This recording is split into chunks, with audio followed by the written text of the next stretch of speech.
This segment is brought to you by Waits and Downer, attorneys at law.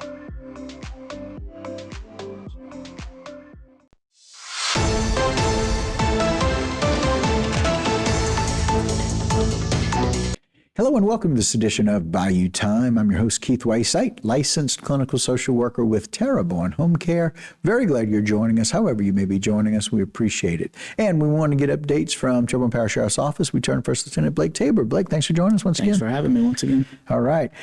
So we've got this chase, this police chase and arrest. Walk us through this kind of interesting case. Absolutely. So, this is a case where we encountered two particular suspects that we took into custody. First being a Jalen Christopher Raymond. He's a 22-year-old male from Houma, as well as a Leroy Jackson Jr., 28 of Houma. You see them photographed here.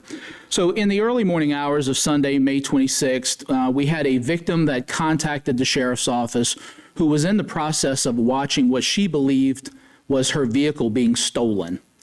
She could see flashlights inside of the car, and she was alerted to this because there was an additional attempt of a theft on her vehicle the night prior.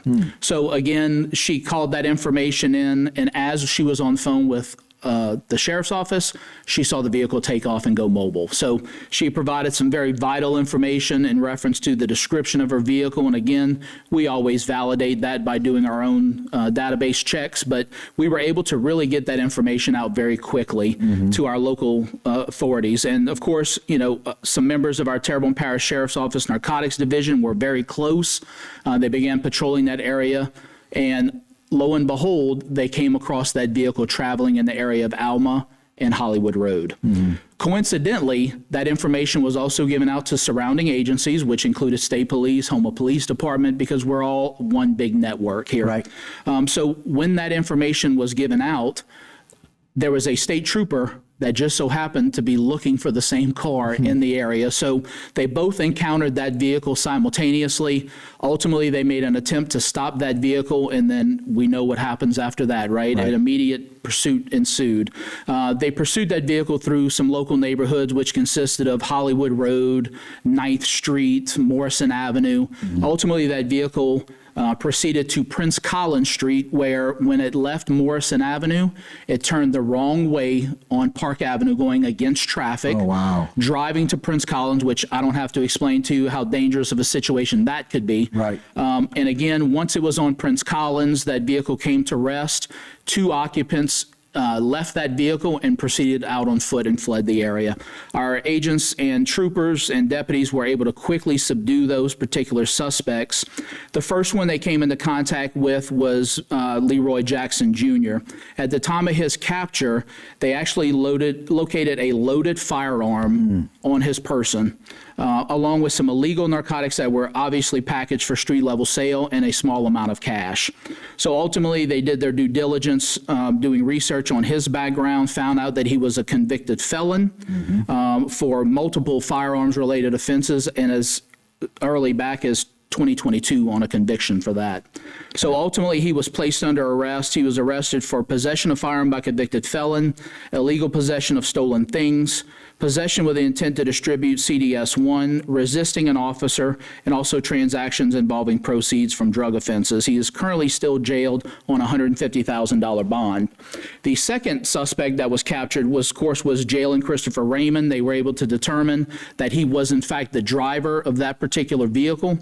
And once they caught him, he was ultimately arrested for aggravated flight from an officer, illegal possession of stolen things, and he also had some outstanding warrants for an unrelated case. He is still jailed in our facility on a $70,000 bond by local judges. Okay. Well, again, great work. I talk about it all the time. The partnerships that we have here in our area where y'all work together with other local law enforcement is second to none.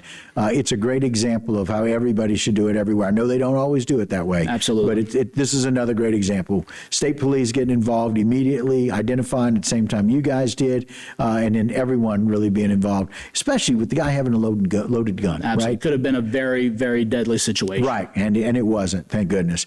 We got another difficult situation to talk about. Tell us a little bit about what we found about Shad White. Yeah, so again, on May 28th, yesterday evening, our sheriff's office unfortunately had to arrest one of our own by the name of Chad White. He is a 38-year-old male from Houma. He was ultimately arrested for a non-consensual disclosure of a private image. You see him photographed here.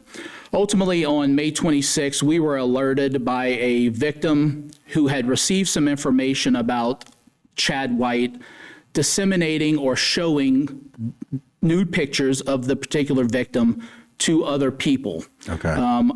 Again, anytime that we get these types of cases, Special Victims Unit is coming in, and they're the ones that we want investigating this. They're our consummate professionals.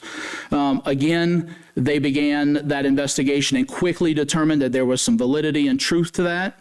Ultimately, on the 28th, Mr. White was brought in, and he was obviously terminated from employment and arrested, and he is still in our jail currently, as I understand it.